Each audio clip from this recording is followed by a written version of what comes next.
साहेबांची ठेकेदारी, मुलांची उपासमारी, हजारो विद्यार्थी पोषण आहारापासून वंचित, शिक्षण विभागाच्या कार्यक्षमतेवर प्रश्नचिन्ह।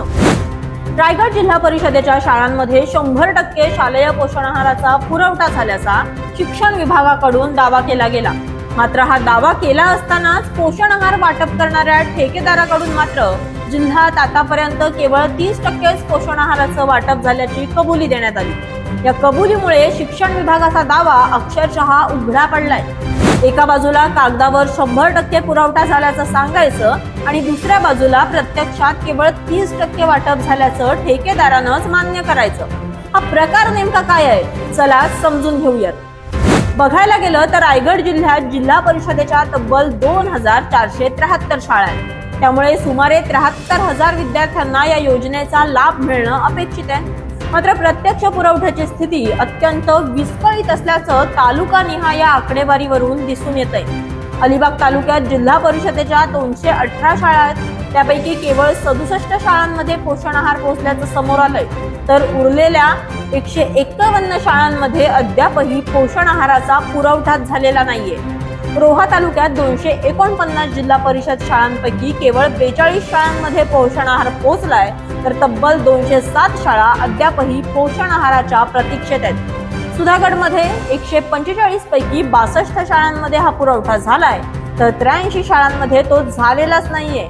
मुरुडमध्येही 83 पैकी 42 शाळांमध्ये पोषण आहार पोहोचलाय, मात्र अजूनही 41 शाळांबाबत प्रश्न कायम आहे। जर 4 तालुक्यातीलच हजारो विद्यार्थी पोषण आहाराच्या प्रतीक्षेत आहेत, तर मग संपूर्ण जिल्ह्याभरात पोषण आहाराचा 100% पुरवठा झाल्याचा दावा कसा करण्यात आला, हा आता मुख्य प्रश्न आहे। या सगळ्या प्रकारात सर्वाधिक धक्कादायक बाब म्हणजे संबंधित ठेकेदाराच्या प्रतिनिधीनेच आतापर्यंत फक्त 30% वाटप झालंय अशी स्पष्ट कबुली दिली आहे। त्यांच्यानुसार संचालकांकडून यावर्षी शालेय पोषण आहार वाटपाचा आदेश उशिरा आला, त्यामुळे वितरणाला विलंब झालाय। मागील 3 दिवसांपासूनच पोषण आहाराचं वाटप सुरू करण्यात आलंय।